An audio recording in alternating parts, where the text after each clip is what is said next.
மத்தேயு 3ஆம் அதிகாரம்.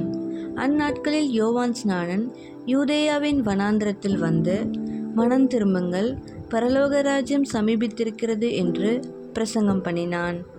கர்த்தருக்கு வழியை ஆயத்தப்படுத்துங்கள், அவருக்கு பாதைகளை செவ்வை பண்ணுங்கள் என்று வனாந்திரத்திலே கூப்பிடுகிறவனுடைய சத்தம் உண்டென்று ஏசாயா தீர்க்கதரிசியினால் சொல்லப்பட்டவன் இவனே. இந்த யோவான் ஒட்டகமயிர் உடையை தரித்து தன் அறையில் வார்க்கச்சையை கட்டி கொண்டிருந்தான். வெட்டுக்கிளியும் காட்டுத்தேனும் அவனுக்கு ஆகாரமாய் இருந்தது. அப்பொழுது எருசலேம் நகரத்தாரும் யூதேயா தேசத்தார் அனைவரும் யோர்தானுக்கு அடுத்த சுற்றுப்புறத்தார் யாவரும் அவனிடத்திற்கு போய் தங்கள் பாவங்களை அறிக்கையிட்டு யோர்தான் நதியில் அவனால் ஞானஸ்நானம் பெற்றார்கள்.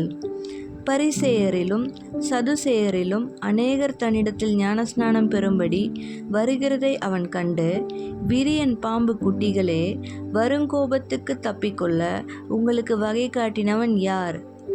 மனம் திரும்புதலுக்கு ஏற்ற கனிகளை கொடுங்கள். ஆபிரகாம் எங்களுக்கு தகப்பன் என்று உங்களுக்குள்ளே சொல்லிக்கொள்ள நினையாதிருங்கள். தேவன் இந்த கல்லுகளினாலே ஆபிரகாமுக்கு பிள்ளைகளை உண்டு பண்ண வல்லவராயிருக்கிறார் என்று உங்களுக்கு சொல்லுகிறேன். இப்பொழுதே கோடாரியானது மரங்களின் வேர் அருகே வைத்திருக்கிறது. ஆகையால் நல்ல கனி கொடாத மரமெல்லாம் வெட்டுண்டு அக்கினியிலே போடப்படும். மனம் திரும்புதலுக்கென்று நான் ஜலத்தினால் உங்களுக்கு ஞானஸ்நானம் கொடுக்கிறேன். எனக்கு பின் வருகிறவரோ என்னிலும் வல்லவராயிருக்கிறார். அவருடைய பாதரட்சைகளை சுமக்கிறதற்கு நான் பாத்திரன் அல்ல. அவர் பரிசுத்த ஆவியினாலும் அக்கினியினாலும் உங்களுக்கு ஞானஸ்நானம் கொடுப்பார். தூற்றுக்கூடை அவர் கையில் இருக்கிறது. அவர் தமது களத்தை நன்றாய் விலக்கி தமது கோதுமையை களஞ்சியத்தில் சேர்ப்பார்.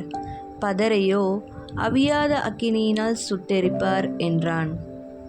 அப்பொழுது யோவானால் ஞானஸ்நானம் பெறுவதற்கு இயேசு கலிலேயாவை விட்டு யோர்தானுக்கு அருகே அவனிடத்தில் வந்தார்.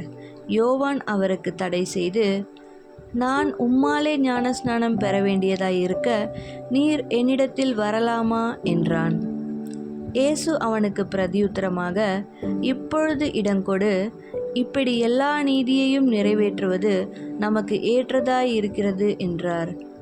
அப்பொழுது அவருக்கு இடங்கொடுத்தான். இயேசு ஞானஸ்நானம் பெற்று ஜலத்திலிருந்து கரை ஏறின உடனே இதோ வானம் அவருக்கு திறக்கப்பட்டது. தேவ ஆவி புறாவை போல இறங்கி தம்மேல் வருகிறதை கண்டார். அன்றியும் வானத்திலிருந்து ஒரு சத்தம் உண்டாகி, இவர் என்னுடைய நேசகுமாரன், இவரில் பிரியமாயிருக்கிறேன் என்று உரைத்தது.